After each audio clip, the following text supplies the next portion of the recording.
Tim pemenangan pasangan calon Pilkada Jakarta Ridwan Kamil Susono berencana mengajukan gugatan sengketa Pilkada kepada Mahkamah Konstitusi. Bahkan pada hari kedua masa pendaftaran hari ini, tim Sesrido mengaku sudah berkonsultasi terkait dengan persyaratan pada MK.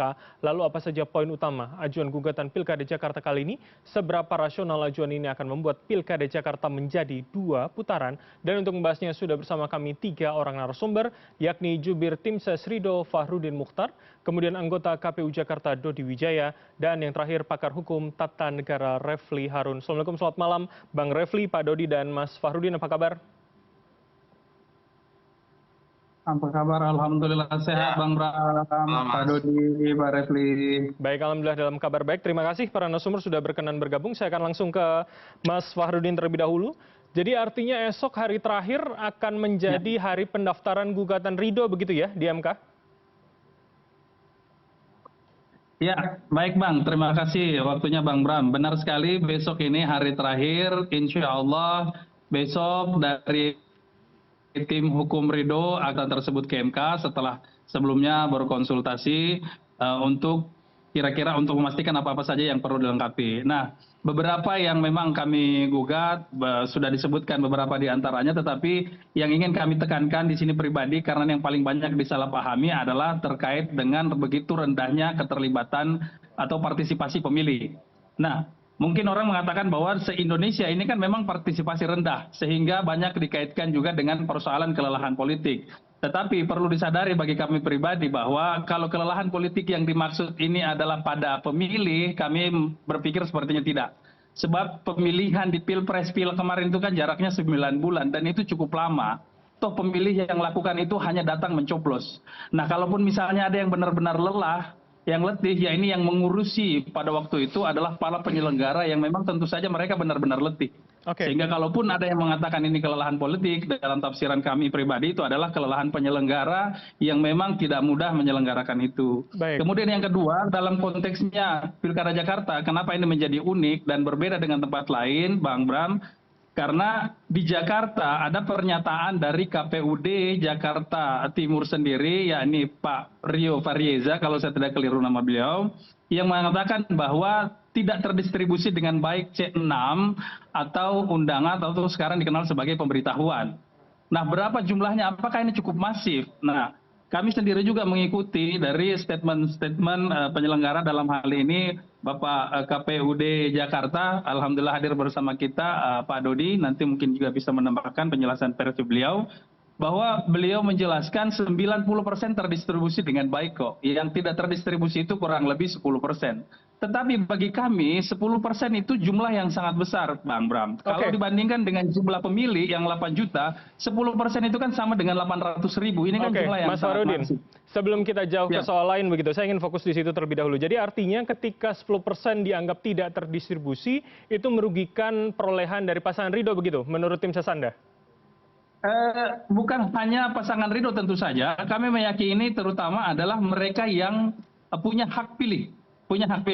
Karena sekalipun orang bisa berdalih bahwa sekalipun tidak dapat undangan mereka bisa saja datang, tradisi orang Indonesia ini adalah kalau ada acara diundang baru datang, diundang aja belum datang. Atau misalnya contoh paling gampang ketika Bang Bram punya kenalan, punya sahabat, mengadakan hajatan nikahan, Bang Bram tidak diundang, sekalipun sahabat yang diundang bilang, Bang bisa datang kok, datang aja. Nggak bakal mungkin Abang datang, karena ada juga bakal sakit hati, merasa loh, saya ini sahabat kok tidak diundang gitu loh Bang. Sehingga secara psikologis, adanya regulasi ini disadari betul oleh penyelenggara negara bahwa yang namanya undangan atau apapun istilahnya kemudian adalah bagian yang sangat penting yang sangat menentukan jumlah partisipasi pemilih. Oke, kalau begitu saya ke Pak Dodi, tanggapannya seperti apa kemudian ini rasanya ditujukannya ke KPU Jakarta begitu Pak? Ya, tentu kami dari KPU DKI Jakarta dan jajaran penyelenggara pemilu dari KPU Kabupaten Kota, PPK, PPS, dan KPPS meyakini telah bekerja sesuai dengan ketentuan peraturan perundang-undangan. Terkait tadi yang dimaksudkan banyak yang tidak terdiskusi itu kan awalnya bersifat opini ya, dan kami membuktikan dengan data berupa berita acara dari rekapitulasi secara berjenjang. Data yang tidak terdiskusi itu pun ada alasannya. Misalnya sudah disampaikan ke rumah tapi pemilihnya ternyata sudah meninggal dunia. Kan tidak mungkin disampaikan ke pemilih yang meninggal dunia. sudah pindah domisili dari keluar Jakarta, sudah berubah status menjadi TNI Polri. Jadi bukan tidak terdistribusi yang 10% itu Mas, sudah terdistribusi tapi karena keadaan tertentu tidak bisa tersampaikan kepada yang bersangkutan dan untuk menghindari penyalahgunaan itu ditarik kembali oleh KPPS. Nah, itu adalah satu fakta yang ada dalam berita acara rekapitulasi. Jadi ini nanti akan kami jadikan sebagai jawaban bahwa proses pemungutan dan penghitungan suara telah dilaksanakan sesuai dengan ketentuan peraturan perundang-undangan. Oke, baik. Kalau saya mengutip kemudian apa yang disebutkan Bawaslu RI melalui Pak Puadi, begitu salah satu anggotanya mengatakan bahwa C6 merupakan atau bukan syarat mutlak dari pemilih begitu. Jadi itu juga akan digunakan oleh KPU Jakarta dalam pun nanti dipanggil oleh MK begitu, Pak Dodi? Iya, sebenarnya C pemberitahuan atau undangan atau dulu disebut C6 ini bukan barang baru ya. Sejak pemilu ke pemilu, pileg, pilpres, pilkada ini selalu ada penyampaian C pemberitahuan dan ada mekanisme kalau memang belum sampai pemilih masih bisa menggunakan KTP elektronik. Tapi kami nggak mau juga melempar bahwa kan bisa pakai KTP, bukan itu poin kami. Tapi bahwa itu merupakan pemberitahuan atau informasi terkait kapan tanggal pemungutan suara, nomor TPS-nya di mana, alamat TPS-nya di mana, jam berapa saran waktu kehadiran, sifatnya hanya informatif semata. Dan ada informasi lain misalnya melalui cek dptonline.kpu.go.id yang sudah kami sosialisasikan jauh-jauh hari. Kemudian pendirian TPS itu juga di depan mata dari para pemilih. Kemudian penyampaian kapan dan di mana tempat pemungutan suara itu disampaikan melalui RT, RW, diumumkan di tempat-tempat ibadah dan lain sebagainya. Jadi sebenarnya sudah cukup masif ya apa yang kami laksanakan, tapi apapun itu kalau itu menjadi catatan keberatan, kami berikan kesempatan untuk memberikan catatan itu sebagai keberatan dari saksi pasangan calon. Oke, baik. Saya ke Bang Refli kalau begitu. Jadi Bang Refli, seberapa kemudian ini tepat sasaran begitu ketika yang diajukan ke MK yang kemudian menjadi salah satu gugatan besarnya adalah soal keterlibatan partisipasi pemilih begitu, Bang? Iya, saya tentu menjawab berdasarkan pengalaman ya, karena saya juga kan lawyer di pilkada-pilkada. Biasanya kalau soal undangan pemberitahuan sekarang ya, itu bukanlah suatu hal yang signifikan untuk dipersoalkan ya. Sebagai catatan kinerja KPU bisa ya, tetapi kalau dikatakan itu adalah misalnya jalan untuk pemungutan suara ulang atau jalan untuk putaran kedua, apalagi jalan untuk menang misalnya, pengalaman saya selama ini itu tidaklah dipertimbangkan oleh MK, begitu. Kecuali ada hal-hal lain yang lebih substantif dan pemberitahuan yang tidak terdistribusi misalnya itu sebagai penunjang bahwa kinerja KPU jeleknya minta ampun atau mereka berpihak tidak independen dan lain sebagainya. Tetapi kalau itu berdiri sendiri rasanya sulit ya untuk menjadi dalil, apalagi kalau kita lihat konteks Jakarta. Konteks Jakarta itu tentu agak berbeda dibandingkan daerah lain. Di Jakarta informasi teritori itu tentu tidak menantang daerah-daerah di luar Jakarta. Nah kalau soal tingkat partisipasi, ya saya saja yang sudah well informed dapat pemberitahuan itu tidak menggunakan hak pilih saya karena saya punya alasan untuk golput ya begitu.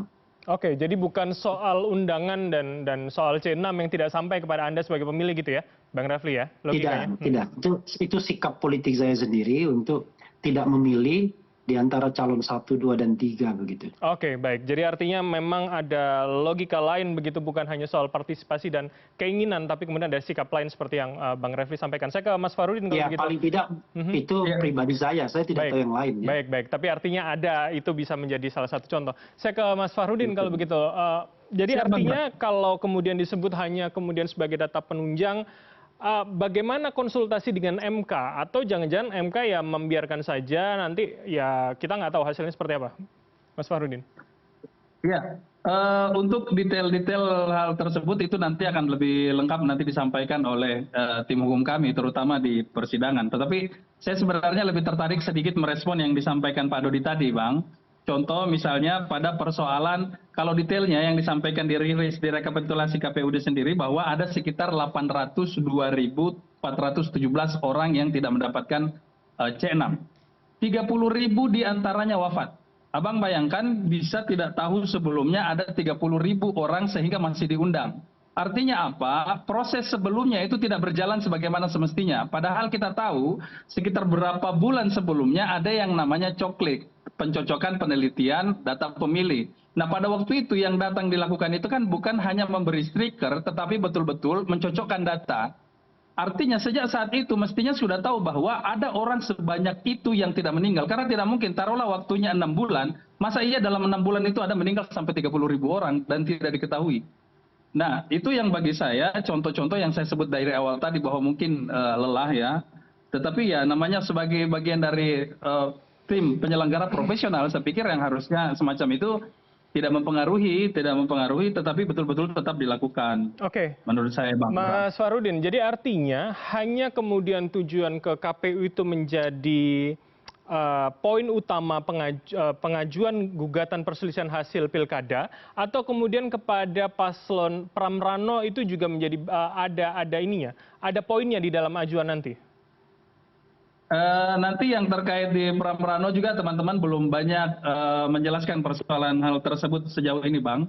Tetapi saya tadi izin mau menanggapi apa yang disampaikan juga oleh Bang Refli terkait persoalan apakah partisipasi itu bisa mempengaruhi PSU. Sebenarnya yang kami tahu ada jurisprudensi tentang hal tersebut.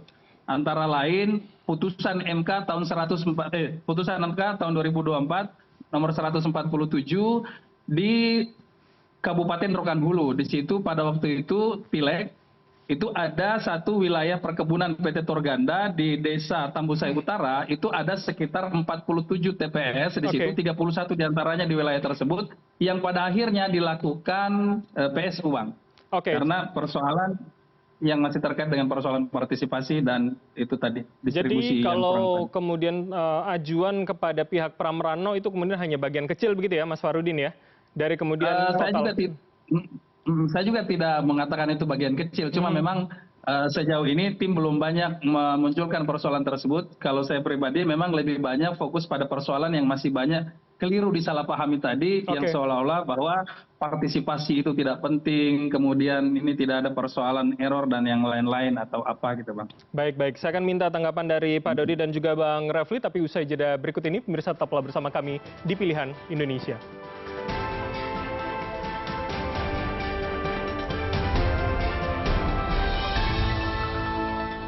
Terima kasih Anda masih bersama kami di Pilihan Indonesia dan saya masih dengan 3 orang narasumber dari luar studio. Saya akan ke Bang Refli Harun terlebih dahulu. Jadi Bang Refli, kalau kemudian tujuan atau gugatan besarnya begitu pada KPU yang pada Pram Rano hanya kecil dan belum diungkapkan tadi, itu seberapa kemudian kita bisa mengira-ngira begitu ini akan diterima dan juga akan berjalan nanti di MK? Iya, saya klarifikasi sedikit ya mengenai pekerja perkebunan tadi, itu kasusnya spesifik karena kita tahu bahwa mereka sulit ditemukan karena mereka kan musiman begitu. Jadi itu soal yang spesifik ya. Tapi beda dengan karakter penduduk Jakarta yang saya kira lebih mudah untuk ditemukan ya, walaupun mereka tidak punya rumah, tapi paling tidak mereka lebih mudah ditemukan. Itu satu. Yang kedua, saya menduga ada beberapa hal kan yang bisa mengubah konstelasi itu. Tetapi memang Pramono Rano ini kan menangnya cuma kurang lebih lah 0,07%. Jadi tidak sampai 1%. Nah, bukan menang dari pasangan Ridhonya, tapi menang di atas 50%. Karena untuk DKI kan berlaku harus menang 50% plus 1 suara. Karena itu sebenarnya jumlah yang untuk di bawah 50% itu kan sebenarnya masih reasonable, masih masuk akal. Nah sekarang pertanyaannya adalah tinggal ditanya apakah ada yang namanya kesalahan penghitungan suara. Kalau kesalahan penghitungan suara untuk konteks DKI agak rasanya sulit ya, karena penghitungan suara itu kan dikawal oleh berbagai tingkatan, rasanya sulit.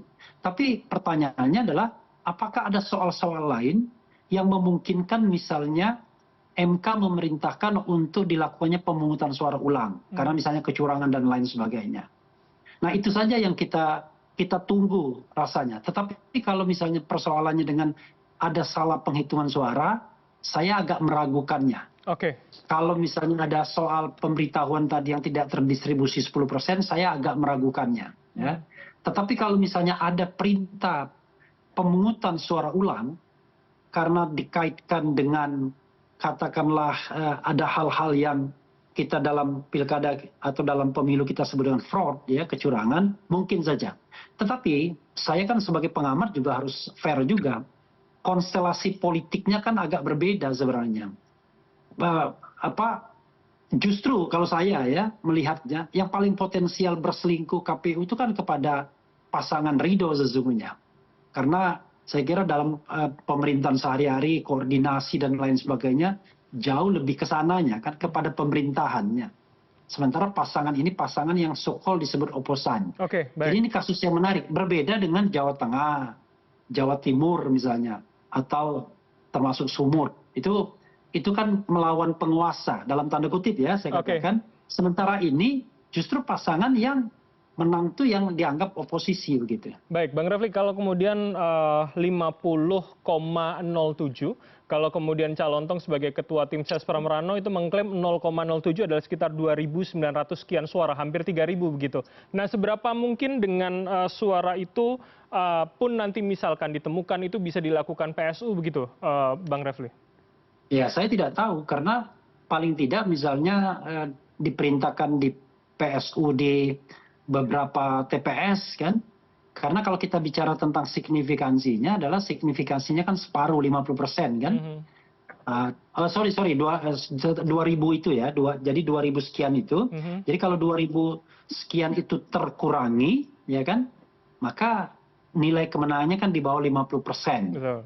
Ya kan, 50% saja itu putaran kedua, berarti kan 50% plus 1. Tapi sekali lagi saya tidak tahu sekuat apa pasangan Ridho bisa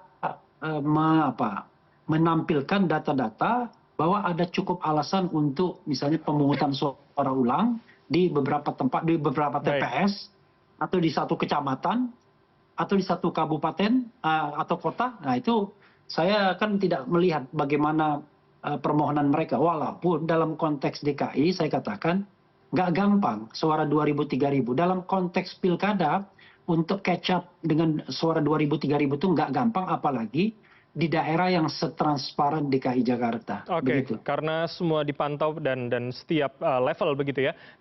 Saya ke Mas Farudin terakhir, singkat saja Mas. Jadi artinya dengan kalau dipertanyakan seberapa kuat, itu akan seberapa kuat nanti untuk kemudian menguatkan narasi yang hari ini disebutkan oleh tim Ridho begitu.